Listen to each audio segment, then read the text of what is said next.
Hi, everyone. I'm Joanne Klein, and I'm an advanced compliance specialist in Microsoft 365.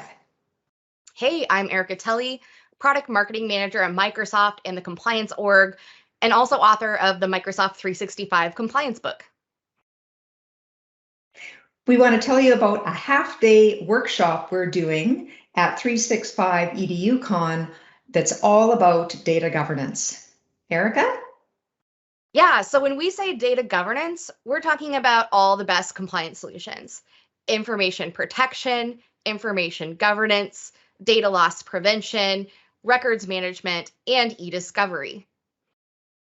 And an interesting twist on our workshop is we're going to go over those capabilities for the first half, and the second half we're going to be walking through some real-world scenarios with the attendees, so they can be ideas and scenarios that you bring to the workshop, or we'll have a few in our back pocket as well, and we'll work through it end to end, discuss all of the different ways the features can be used to address the requirement.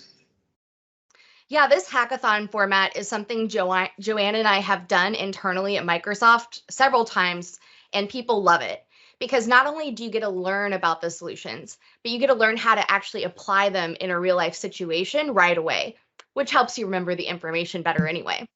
So we really hope to see you at the workshop. Hope to see you there. Bye.